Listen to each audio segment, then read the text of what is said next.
What is going on, dudes?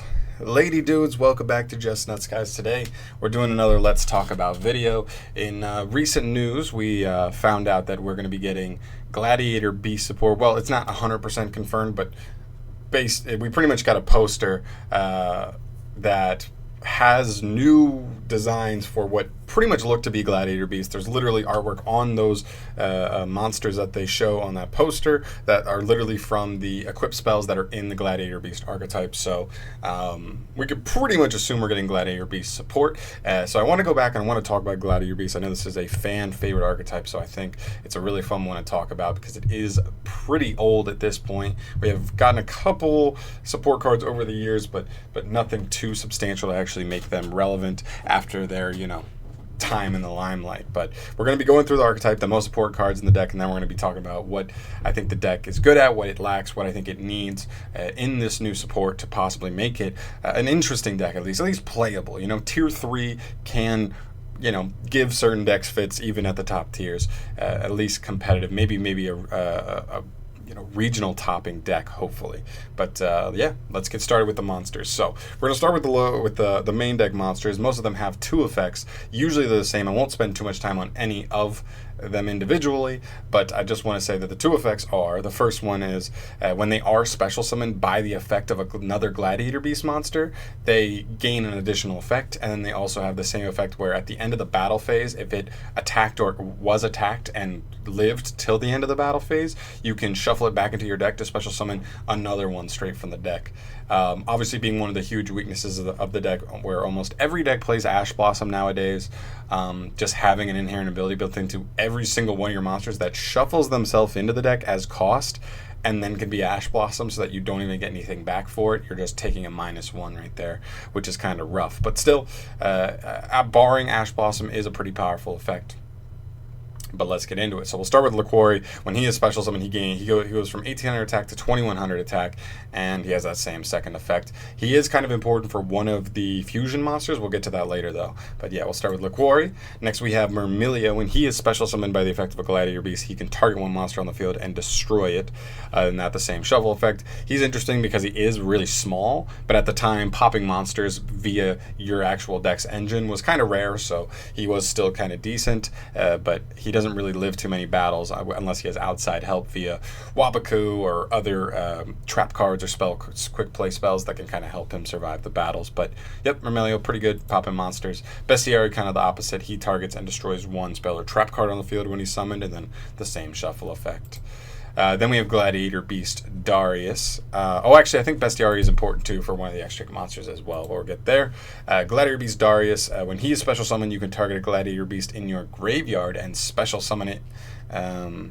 But its effects are negated and you shuffle it into the deck when this card leaves the field. This really helps you get multiple Glad Beasts on the field so that you can contact fuse into some of your fusion monsters, which is really cool. And then the same battle phase effect. He's also 1700, so he is one of the bigger ones, which can be decent. Retiari would have never been good in the past, but I think he's better now because so many decks are graveyard centric. So Retiari pretty much targets and banishes. Or does he banish? No, he just banishes without targeting one monster from any card, actually. Yeah, any card from your opponent's graveyard. Other than that, he's pretty small, which is kind of tough, 1200, so living battles can be tough, but that can be relevant nowadays, but not as much in the past.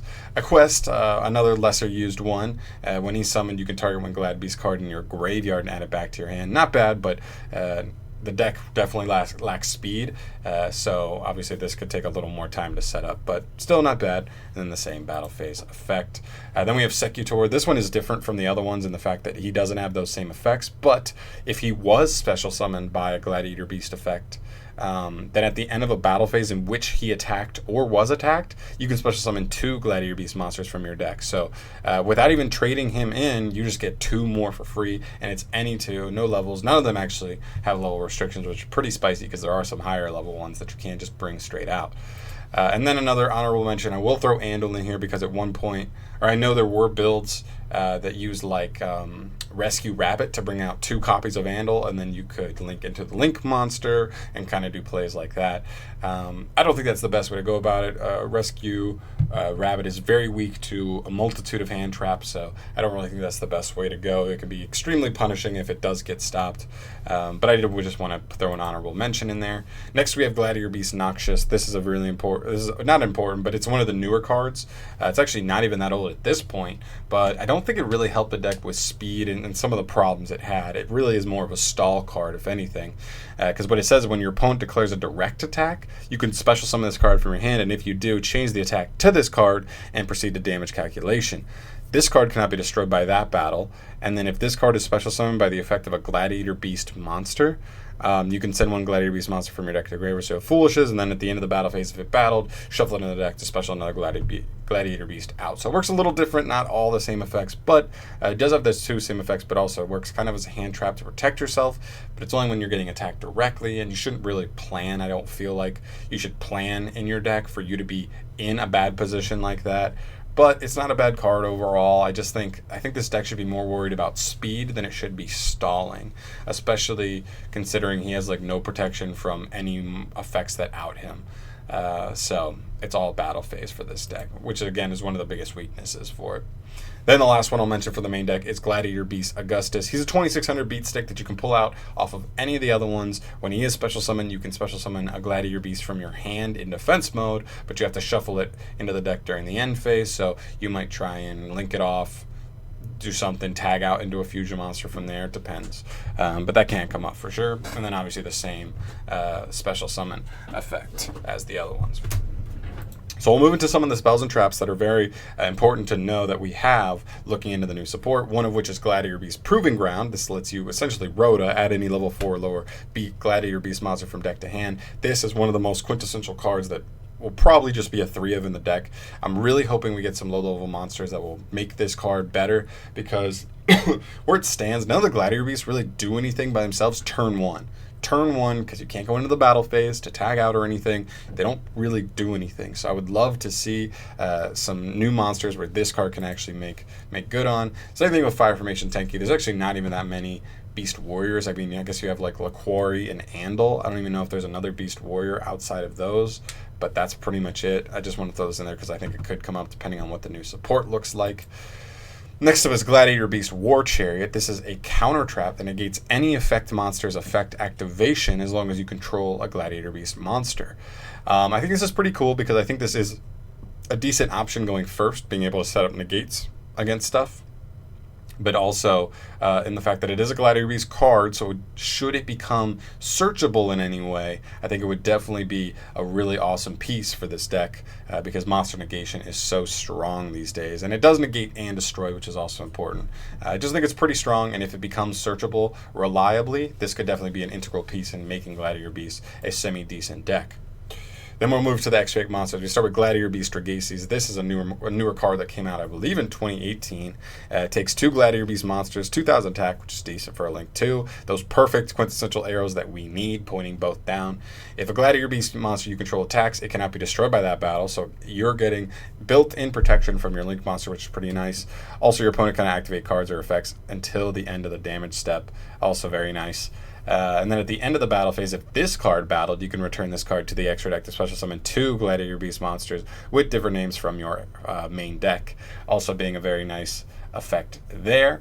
So one of the things is that this card's a little bit reactive. It just kind of does a lot of the same of what the Gladiator Beast already did. It didn't really speed things up. It doesn't really do that much by itself. I guess the main thing it does by itself is that you can like link into it, battle, and then tag out into 2 more Gladiator Beasts, and then maybe pop some stuff with like a Murmillo and a what's the bird guy? Bestiari. Maybe get some pops off there, some stuff like that. But other than that, I don't really see it doing a whole ton. But it can still be decent. I think it is a decent Link monster for the archetype. I just don't think it helped with the main problems the deck had already. Next, we have some of the fusion monsters. So these fusion monsters work in an interesting way. As you could tell, I didn't really go through any fusion cards that the deck uses. In fact, they kind of work like link monsters. They just don't open up arrows. So how they work is you just shuffle the gladiator beasts you have on the field back into the deck that meet the requirements for the fusion monster, and then you just summon them out. So as like the same, it's literally the same as like link summoning. So except they don't open up arrows, so that can be a problem with Master Rules 4. Another thing that definitely did a number to the gladiator beast archetype. But Geyseris is one of the most important ones. He takes specifically one bestiary and another gladiator beast monster, shuffle them back into your deck, and then when he is special summon, you can target up to 2 cards on the field and destroy those targets. Up to 2 target destruction, but it's 2. You can just wipe a whole board with this, especially if you do this in like the main phase 2 after you've already gone into the battle phase. This can be huge because you can already special bestiary, pop a speller trap, like special Murmillo, pop a monster, and then go into this and pop 2 more cards. So this could be very, very good at removing cards, but it is kind of slow at the same time. Also, at the end of the battle phase, if he battled, you can return it to the extra deck to special summon 2 more gladiator beasts back from the deck. So he also has that tag out effect, but for 2 glad beasts, which is pretty cool, and he's 2400, so he's pretty big. Next up, we have Heraklinos. He has that, let's see, he takes the Quarry and 2 other gladiator beasts. So he takes 3 altogether, but he's huge at 3000. And also, during either player's turn, when a spell or trap card is activated, you can discard any card to negate the activation and destroy it. So you can just negate any spell or trap cards. As long as you have cards in the hand, you can just negate infinitely. This is not a once per turn effect, so as long as you have the discard fodder, you can negate 5 spell and trap cards in 1 turn and just win the duel. So he's pretty cool. He's pretty, also can be helpful if you can get the deck rolling in 1 turn to get him out. You do have a negate, plus maybe a War Chariot. That could be a monster negate and some spell and trap negates. Not bad, right? Right. Then we'll move to the last one, which is Neurokius. I think it's a kind of a niche card. If you play it, you only play it at 1. He's 2800. He takes any 3 gladiator beasts, so you don't need specific ones, which is kind of nice. He cannot be destroyed by battle, and then if he attacks or is attacked, your opponent cannot activate cards or effect until the end of the damage step, which can be nice, stopping floating stuff. And then at the end of the battle phase, if this card attacked, you can tag it out for 2 gladiator beast monsters from your deck. Kind of mediocre, right? Because you put 3 monsters into him, and he only tags out for 2. So, meh. I think he's kind of okay, but I do think he can be specifically good in certain situations. But, not all-encompassingly good. Then we have Tamer Editor. This was one of the newer cards as well, I believe. Very, very powerful, but Master Rules 4 really puts a damper on this card and the card after him. So he takes 2 level 5 or higher gladiator beast monsters specifically, so it might have to be like a Noxious and an Augustus, or Noxious Augustus and maybe one of the already fusion cards into him, because they have to be level 5 or higher. Again, you shuffle. He cannot be used as fusion material, so you cannot use him to go into another copy of himself or something. Once per turn, you can special summon 1 gladiator beast monster, a fusion monster from your extra deck, except for itself, ignoring its summoning condition. So you can just drop out another big gladiator beast from your extra deck, which is really, really nice. Just dropping a Neurokius as just like a free part of his effect can be really, really strong. And also at the end of the battle phase, if he battles, you can tag him out for 1 gladiator beast monster. His effect's so strong, you kind of have to only let him tag out for 1, because if he tags out for 2, it just might be a little too good. One thing I will say about this, with Master Rules 4, you have to think, you cannot just go into him and then bring out another one, because he'd be taking up your extra monster slot. That's why Dracaces is so important. You need to open up 2 zones that you can summon him to 1, and then summon the second one monster off of his effect to the other zone. That's why you kind of need Dracaces. I think it's kind of why I think we might need another Link monster that's good, maybe a little more proactive as an engine piece to maybe get us into that situation turn 1. But it's very, very powerful, I will say.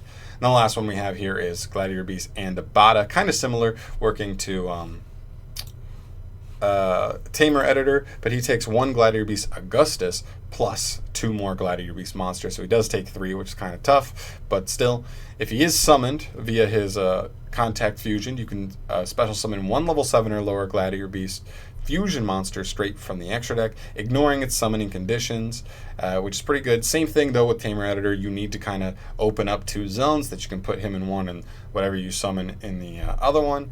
And then at the end of the battle phase of this card battle, you can return to the extra deck to special summon 2 Gladiator Beast monsters from your deck. This one is definitely a little weaker than Tamer Editor overall, with the level restriction and also the fact that he's only 100 attack and he has to activate on summon. There's something there, his materials, all that stuff, but he is still decent. I'm not sure if he would be played at all if you have Tamer Editor already, but I just want to throw him in there because I do think he is a pretty solid card overall.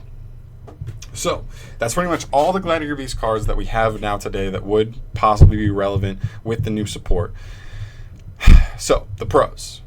The deck has pretty good removal if you're able to get it off. Like I said, you can do combos where if you go into the battle phase with 2 things, right? You attack, you tag them out into like Murmillo and Bestiari, you pop a spell trap, you pop a monster. Then in main phase 2, you can take them into a Geyseris and pop 2 more cards on the field. Right there, even if you didn't kill anything in the battle phase, as long as your monsters lived, you get to pop 4 cards on your opponent's field. Pretty good. Seems pretty good, at least. It is targeting destruction though, so it is kind of very protectable by a lot of decks in today's standard, but so maybe we could get some support that kind of stops that protection or works around that. Maybe something that bounces, shuffles, banishes, any of that stuff would work. Sends, that works too. Maybe we could see something like that, which would be that. Some of the weaknesses in the deck though. Speed is a huge one. Obviously this deck came out in a time where the game was much slower. Your normal summon was everything.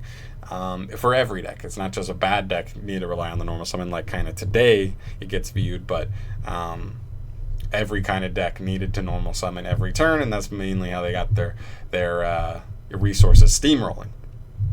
Other than speed, all your stuff revolves in the battle phase, so if you cannot make good on the battle phase, and sometimes you have to use your battle phase just to get your engine going, so you don't even deal damage or remove that many cards, you do stuff in the main phase too, so you can miss out on doing damage just to out certain cards, and then you kind of waste your battle phase, which kind of passes it to your opponent, and you have to hope you can hold on until your next battle phase. So hopefully we can see some things to speed this up. I mean, we've seen it's possible. I know you look at this and you're kind of like, this is kind of rough, but I think Subterrors could be a pretty good example. How you looked at the deck and you're like, this deck is so impossibly slow. There ain't no way this deck is ever going to catch up to anything. And then literally they drop a 1-card Subterror Guru, and it speeds up the entire deck enough to where it's literally a tier 2 contender, and topping, nationals and YCSs and everything, right? It's a legitimate deck that we thought was way too slow to compete, and we see that this deck is slow as well, but maybe it just needs the right couple cards to really push it out there. After that, what would I say? Pretty weak to hand traps again. You have to special. All your Glad Beasts have that same effect as tag out into something else. If you get ashed on that, it can be absolutely brutal. It can literally be game ending. So maybe the new support should include something that maybe allows you to play through one Ash Blossom, or one Ash Blossom isn't going to stop your whole turn 1 and leave you with no monsters on the field, right? So maybe that would be huge as well. Overall, I think this deck was in a weird place as well, where they weren't necessarily going first and going second decks. They were just decks that all did similar kind of things, that they were all kind of the same speed. They were and then you had decks like this that can really go first or really go second. You kind of actually like going second. You'll take the extra card, and also you do stuff in the battle phase, so you kind of have that turn to attack. I would really enjoy it if this deck got some stuff that allowed it to do things turn 1, but necessarily doesn't have to. It can still do things turn 2 to going second to help break boards, but just in case you do have to go first, I do want to be able to do something other than just pray that I hard draw a War Chariot. I just don't think that's good enough. So yeah, what I really think is crucially important, the cards I would really love to see in the new support: low-level monsters that do more than just tag out in the battle phase. I want to see a monster that does something on summon or something, something turn 1 to help get you somewhere. Some searchers, some plussers. So I want to see one that maybe just adds you a Gladiator Beast spell or trap card from deck to hand. You get the searcher, so it can literally be a monster, or it can get you War Chariot straight from the decks that you have extra ways to increase consistency going first to help set up some disruptions and keep your opponent from just running all over you. That would be really awesome. And after that, there could be some other things for sure. Some spells and traps would definitely be crucial. Maybe you get a spell or trap that just specials one from deck. Just get one out really quick. Maybe on the end phase it gets shuffled back into the deck, so it kind of forces you to kind of feel pressured to either link it away for Dragaces, fusion it back into the deck, or you have to like battle phase and then tag it out with like an own tag out effect. Something like that would be awesome as well. I think speed is the most important thing. This deck is not going to do anything whatsoever if we are still stuck in a place where we have to just normal summon and attack and hope that we get to tag out from there. Because that's just not going to get it done. It's way too slow and just doesn't do enough. It's going to take you way too long to get anything going. That being said, I do think the extra monsters are pretty solid. Like, the only thing I could maybe say is, while I do think Dragaces would still come up, I would love to see another Link monster that actually does push your engine a little more. Dragaces is nice, and if you can set up for it, it's awesome. With the tag out and the protection effects. But also, we kind of need a monster that helps set that up a little more. Like, extend us into a place, because you don't want to go Dragaces and then not even have the extenders to, like, go like Tamer Editor after that, but maybe a Link 2 that has the engine power to make him, and he actually helps you get to Tamer Editor better, faster, whatever. And then you can make that boom, boom, 3 monster board with Tamer Editor, whatever that Link 2 is, and whatever other monster you special summoned off of Tamer Editor, because then you're looking at something legitimate right there, especially if it's Heraclinos with spell and trap negates, Geyseris popping cards and stuff, removal, and that as well. So if they do increase searchability, I would also like another like removal card that removes without destruction. Almost all the removal in the entire deck is destruction, so that it might be a huge weakness as well. With Salamangrates, Thunder Dragons, Orcus, Strikers, all having some kind of, if not protection, afloat from destruction specifically, and can be definitely punishing in that way, not being able to out that stuff. I mean, I'm also not worried about this deck being super competitive. I just want to see it be playable. I want to see it get a couple of regional tops. That's what I want to see, because I think it would be crazy for 2019. But I think that's mostly it for this discussion video, guys. Let me know if let me know what ideas you have. Let me know what you specifically. I'm not a dedicated Gladiator Beast player, but I have messed around with it here and there. I do have a friend, Mike. Obviously, I think you've seen him on the channel a couple of times, or at least hopefully you have, doing deck profiles. But he is a Gladiator Beast player. He's the one out of all of us that is looking forward to the most, for the Gladiator Beast stuff, and hopefully it turns out good for him. But like I said, let me know what you guys would love to see for the Gladiator Beast support. I'm gonna get the hell out of here though. 20-minute video. They always end up being 20 minutes because there's a lot to go over in these types of videos, so I just want to make sure I get everything. But that's pretty much it for today, guys. Let me know what you think. Subscribe to the channel if you want to see more stuff from me in the future, and I'll catch you in the next one. Peace.